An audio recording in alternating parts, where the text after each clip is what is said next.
Bienvenue. Alors je vais vous parler aujourd'hui, là le temps est magnifique, derrière moi vous avez des belles petites fleurs qui sont en train de changer de couleur, des petits bambous sur ma droite.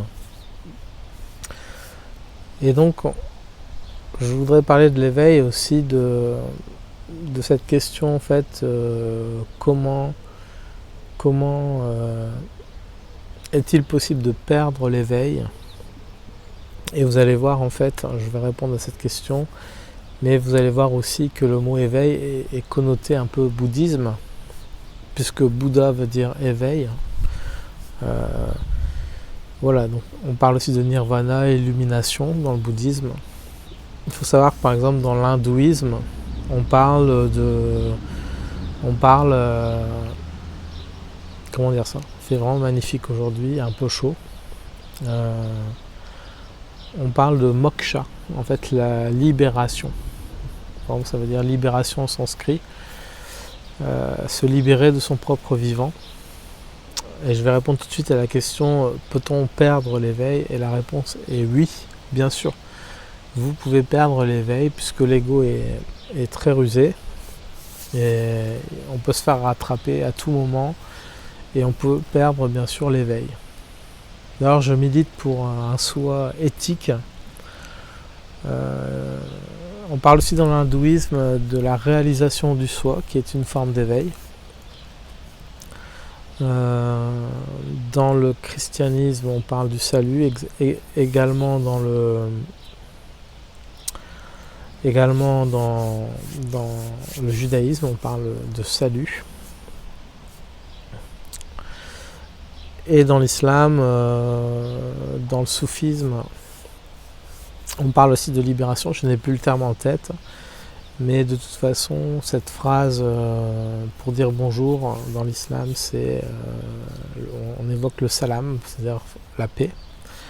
Donc vous voyez que dans toutes les religions il y a quelque chose en fait qui nous pousse à nous libérer, à atteindre la paix, à atteindre une forme de plénitude. Et bien sûr c'est l'objet de cette vidéo sur l'éveil entre guillemets. Vous avez vu qu'il y a plein de synonymes différents, le salut, moksha en Inde, réalisation du soi, tout est vraiment, tout nous pousse à vouloir s'éveiller en fait. Alors peut-on perdre l'éveil? J'ai répondu oui, bien sûr, puisque si on est dans un trop plein de bien-être, si on oublie, si on fait du mal aux autres sans s'en rendre compte, qu'on n'arrive pas à le réaliser, il y aura quelque chose qui n'ira pas. Et donc on peut perdre l'éveil à tout moment.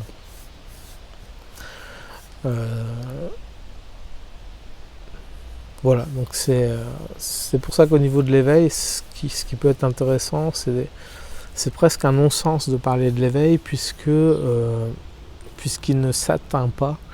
Par contre, on peut éventuellement, en parlant de l'éveil, c'est pousser l'être à se déterminer à aboutir à cet éveil, en fait, donner une forme d'élan, un vouloir très puissant qui voudrait qui nous pousserait à vouloir atteindre cet état de libération, cet état d'éveil en fait.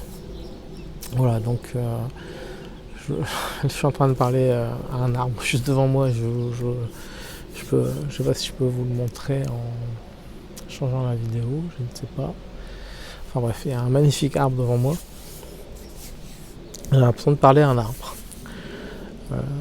Voilà, donc l'éveil, bon, c'est un peu stupide d'en parler, mais ça peut pousser en fait, la curiosité peut pousser en fait l'être à vouloir se transformer et obtenir cet éveil en fait. Il y a une notion, dans l'hindouisme on parle d'une notion de grâce qui interviendrait pour atteindre l'éveil. À chaque fois je dis atteindre, mais ça ne s'atteint pas. Il est déjà là, c'est juste que le rideau, à force de se baisser, de se relever, finit par le mécanisme s'use et il n'y a plus de rideau à la fin. Ce qui donnerait l'éveil en fait. Voilà, donc c'est pour ça que l'éveil est un non-sens, presque un non-sens d'en parler, puisque la seule utilité qu'il y aurait d'en parler, ça serait de pousser l'être humain à vouloir atteindre cet état. Ce qu'on pourrait dire aussi, c'est que on passe d'un monde duel, dans le dualisme, avec l'ego incorporé, et on passe dans un monde non dualiste, dans le non dualisme, où en fait on ne maîtrise plus grand chose dans cet état là. On est porté en fait par quelque chose de divin, et d'où cette sensation de plénitude. Mais bien sûr on peut perdre cet éveil si par des circonstances inappropriées, et on pourrait perdre cet éveil, tout est possible. Voilà, donc je dirais que si on épuise la voie dualiste, la voie du plaisir, déplaisir, souffrance, joie, cette alternance entre ces deux états, tristesse, joie, où on a fait le tour de cette vie dans la dualité en fait. Voilà, donc il y a tout un parcours pour pouvoir se libérer de cet état duel. Voilà, donc j'ai résumé dans un petit écrit les différentes étapes. Selon moi, il y a plusieurs, bien sûr. Ma méthode ne vaut que ce qu'elle vaut, il y a d'autres méthodes. Mais grosso modo, ça serait la méditation est un formidable outil d'accueil émotionnel, d'accueillir notre ego, de comprendre un peu le narcissisme pervers, narcissisme sain, bien faire la différence entre les deux. Et effectivement, la méditation est un outil de libération, et on pourrait aussi pourquoi pas à un moment donné lâcher l'outil. Je sais que c'est difficile à concevoir, mais c'est possible aussi. Autre chose, c'est que la méditation est une voie de libération, mais tout le monde